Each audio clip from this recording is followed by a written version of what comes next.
Hello students, welcome to my channel. मैं हूं रेनू अग्रवाल। आज हम करने वाले हैं एनसीईआरटी क्लास 11th के चैप्टर फर्स्ट सेट के कॉन्सेप्ट से, जिसमें हम समझेंगे कि सेट क्या होता है, इसको कैसे डिफाइन करते हैं, सेट से रिलेटेड वो सभी कॉन्सेप्ट जो आपको सेट चैप्टर को समझने में हेल्प करेंगे। तो सबसे पहला क्वेश्चन होता है, सेट क्या है। सेट को समझने के लिए हम सिर्फ एक डेफिनेशन को ध्यान में रखते हैं, वो है set is a well defined collection of objects. Set, इसमें आपके तीन मेन कीवर्ड्स आते हैं, वेल डिफाइंड, कलेक्शन और ऑब्जेक्ट्स। वेल डिफाइंड क्या, वेल डिफाइंड का मतलब है जिसको हम पूरी तरह से डिफाइन कर सकें, कि जैसे कि हम ये कहते हैं कि natural number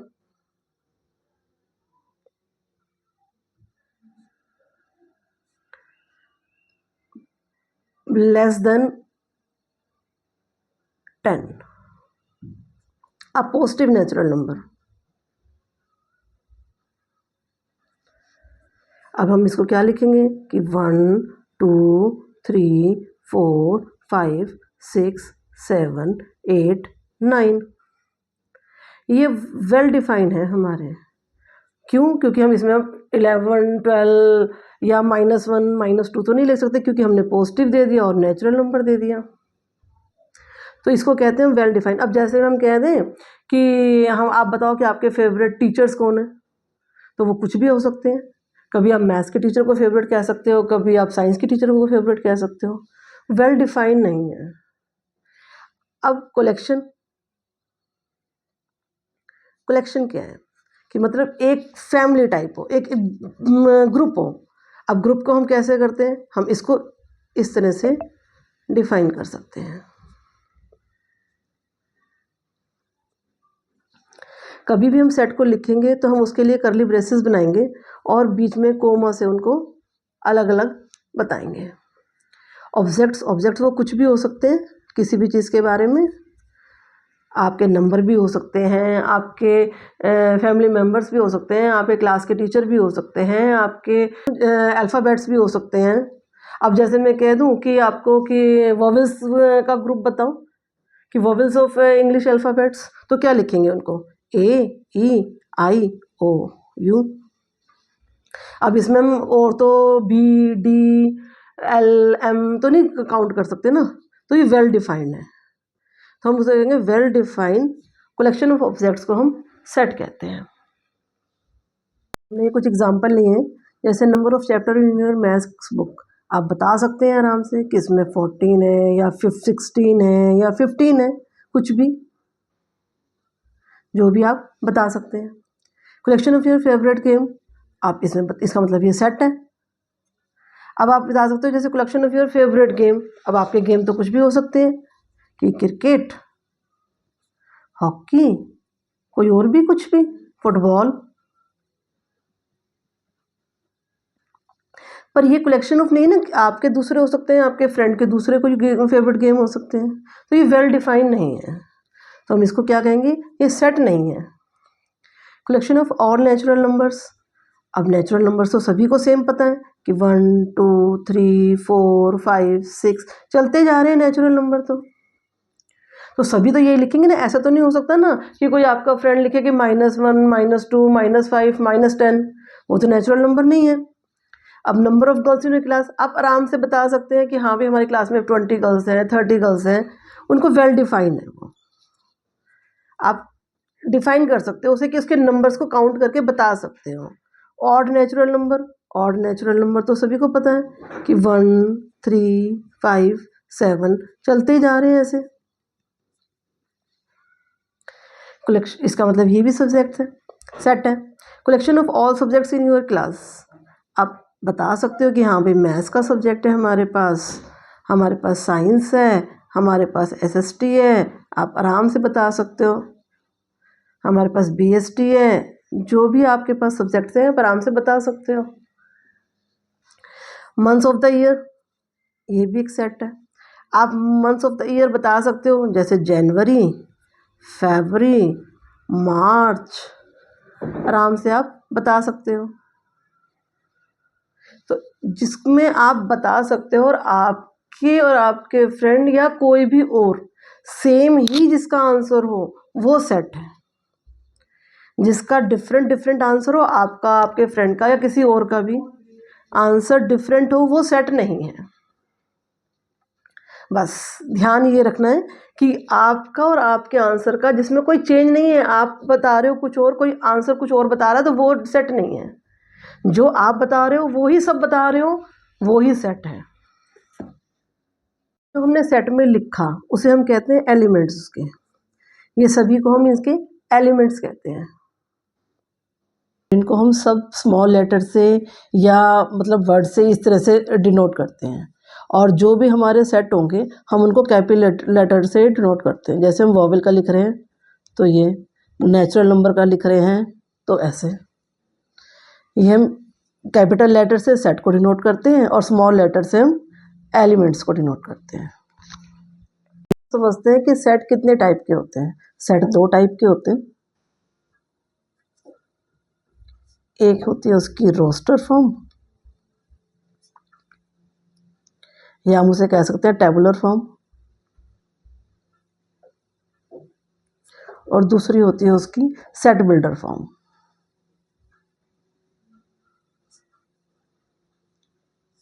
set builder form, roster form वही है जो हमने ये लिखी है अभी। ये सारी रोस्टर फॉर्म है। हम उसमें नंबर्स लिख सकते हैं, मतलब आपको करली ब्रेसेस डालने हैं और उसको अलग अलग नंबरों से डिनोट करना है। सेट बिल्डर फॉर्म क्या होता है? अगर हम नेचुरल नंबर का सेट बना रहे हैं तो हम क्या लिखेंगे?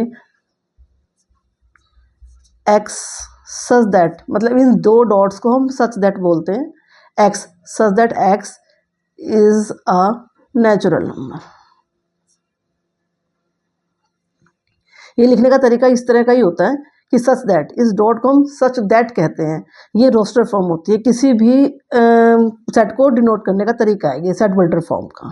Set builder form first time आप देख रहे होगे क्योंकि 10th तक नहीं थी हमारी सेट बिल्डर फॉर्म। हम हमेशा रोस्टर फॉर्म में ही चीज़ों को लिखते थे, अब सेट बिल्डर फॉर्म में लिखना है। अगर हमें वॉवेल्स लिखना हो तो हम क्या लिखेंगे? जैसे एक तरीका और भी है, भी चलो एक चीज़ पहले, उससे पहले ये बताती हूँ आपको कि ये आप ये साइन समझिए, इसका मतलब क्या होता है? बिलोंग टू, कि मतलब आपका जो ये मैं कहती हूँ कि अगर 2 है वो बिलोंग टू किससे कर रहा है? नेचुरल नंबर से। ये आपके बिलोंग टू, और ये बिलोंग टू अगर मैं कहूँ 10 तो बिलोंग टू नहीं है आपके सेट से। जो आप सेट बना रहे हो नेचुरल नंबर का, उससे बिलोंग नहीं कर रहा, मतलब उसका पार्ट नहीं है। और अगर उस 2 उसका पार्ट है तो हम उसी इस तरह से भी हम इस चीज़ को लिख सकते हैं कि हम, जैसे मैं वॉवेल्स के बारे में लिखूं, जैसे हमने अभी वॉवेल्स के बारे में पढ़ा कि x such that x belong to English alphabet.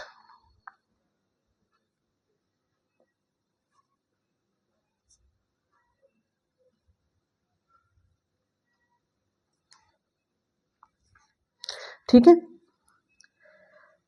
इस तरह से हम लिख सकते हैं। या एक तरीका, और जैसे इसको लिखने का और भी तरीका हो सकता है। नेचुरल नंबर को हम लिख रहे हैं कि x such that x belong to natural number, और जो आपका एक्स है वो क्या है? वो 0 से बड़ा है और 9 से स्मॉल है और इक्वल टू है। तो ये अलग अलग तरीके हैं लिखने के, आप कोई भी एक यूज़ कर सकते हो, वो सेट बिल्डर फॉर्म में आता है। रोस्टर फॉर्म आप नॉर्मल जैसे लिख रहे हो वो चलता है। अब हम टाइप ऑफ सेट्स पढ़ रहे हैं। एम्प्टी सेट, एम्प्टी सेट क्या होता है? A set which does not contain any element is called empty set. मतलब हम जिसमें कोई एलिमेंट है ही नहीं, वो खाली सेट है। उसे हम एम्प्टी सेट भी कह सकते हैं, वॉइड सेट भी कह सकते हैं, नल सेट भी कह सकते हैं। हम उसे डिनोट कैसे करते हैं? खाली ब्रेसेस बना देते हैं, अंदर कुछ एलिमेंट हमने लिखा ही नहीं। और या फिर ये 5, इसको हम कहते हैं 5। ठीक है, नेक्स्ट है single tone set, a set containing only one element. जैसे हम कहें कि मंथ ऑफ द ईयर, तो मंथ ऑफ द ईयर में हमारे पास सिर्फ फेब, मतलब एफ से स्टार्ट होने वाला सिर्फ एक ही एलिमेंट है उसमें।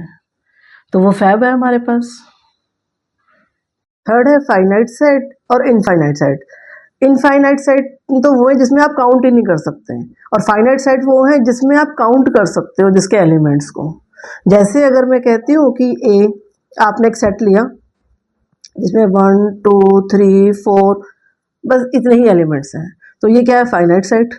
और अगर आपने एक सेट लिया जिसमें 1 2 3 4 5 और चलते ही जा रहे हैं, तो वो इनफाइनाइट सेट। आप काउंट ही नहीं कर सकते, काउंटिंग को तो काउंट नहीं कर सकते ना, कितने भी चले जा रही है काउंटिंग तो आगे तक। For a equal sets, two sets A and B said to be equal if every element of A in also an element of B, two equal sets होने चाहिए, वो दोनों equal, 1 और 2 और 3 4 इसमें भी है, 1 2 3 4 इसमें भी है, दोनों में exactly same elements हैं। The equivalent set, two finite sets A and B equivalent if their cardinal numbers are same। cardinal number मतलब उसके, आपके अगर एक सेट लिख रहे हो उसमें 1 4 7 9 ये लिखा, और एक आपने लिखा बी सेट जिसमें 3 5 7 10। कार्डिनल नंबर, कार्डिनल नंबर का मतलब है कि नंबर ऑफ काउंटिंग 1 2 3 4, 4 इसमें आ रहे हैं तो 4 ही उसमें होंगे। ये इक्वल सेट्स नहीं है पर ये इक्विवेलेंट सेट है। इक्वल सेट में क्या हमने देखा था कि दोनों के एलिमेंट्स इक्वल होने चाहिए, जो उसमें है वो उसमें भी है।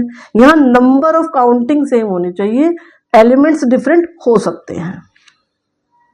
सबसेट, अ सेट मतलब एक सेट ए इस टाइप का है कि जिसके सारे एलिमेंट बी में भी हैं। जैसे एग्जांपल ले लें हम कि ए बी सी और बी एक एलिमेंट है, ऐसा एक सेट ऐसा है जिसमें ए भी है, डी भी है, सी भी है, बी भी है, ई भी है। तो हम इसको क्या कहेंगे, ए को, कि वो ए सबसेट है, ए सबसेट है बी का। ये सबसेट का साइन होता है, इसको हम कहेंगे, ये जो आप सिर्फ ऐसे बना रहे हो ये एक सबसेट का साइन है कि ए के सारे एलिमेंट बी में है। ऐसा कोई एलिमेंट ए में नहीं है जो बी में नहीं है।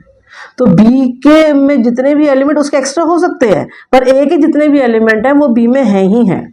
तो ए बी का सबसेट है पर बी ए का सबसेट नहीं है। यहाँ पे, यहाँ हम ये नहीं कह सकते कि बी सबसेट है ए का, नहीं, नहीं है, ए सबसेट है बी का। तो सिर्फ हम इस वाले साइन से पहचानते हैं, ये जो आपका ये साइन है, कि ये ए सबसेट है बी का। नेक्स्ट है power set, the collection of all subset of a set N is called the power set. मतलब सब सेट्स को इकट्ठा करके हम उसे पावर सेट कहते हैं। जैसे हम कहें कि मान लो एक हमने लिया एक 1 2 3 ये सेट है, अब इसके सबसेट्स क्या क्या हो सकते हैं। तो 5 तो आपको पता होना चाहिए कि 5 सभी का सबसेट है, और 1 भी, फिर 2 भी और 3 भी। हम इनको ऐसे ऐसे बनाते चले जाएंगे। तो 1 2 भी एक सेट है, 2 3 भी एक सेट है।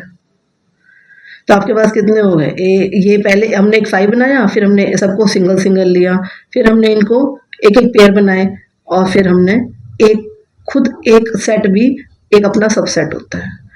तो 1 2 3 4 5 6 7 और एक 1 और 3 रह गए। हाँ, 1 और 3।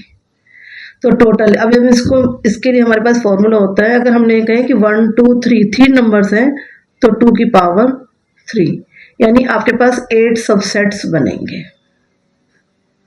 कोई भी आपके पास सेट हो, आप उसके नंबर्स को काउंट करो, उसको 2 की पावर में कन्वर्ट करो और उसकी कैलकुलेशन करो, आपके उतने सबसेट्स बन जाएंगे।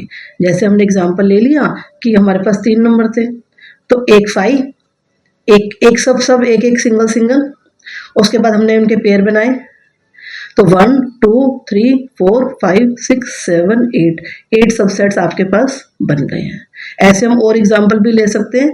जैसे हमने ले लिए कि एक अल्फ़ाबेट का सेट है, वॉवेल्स का सेट कह दो आप उसे, तो A E I O U।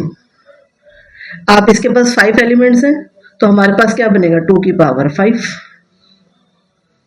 Okay, अब इसको काउंट कर लो, 64 नहीं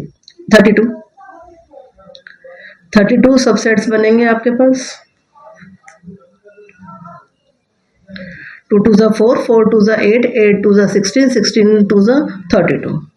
और आप इसको आप बना के देखोगे तो आपके पास ऐसे बनेंगे, एक 5 बनाओ, फिर एक A बनाओ, फिर एक E बनाओ, फिर एक बना I, एक बना O, एक बना U, फिर आपने इनके पेयर बनाने शुरू करें AE।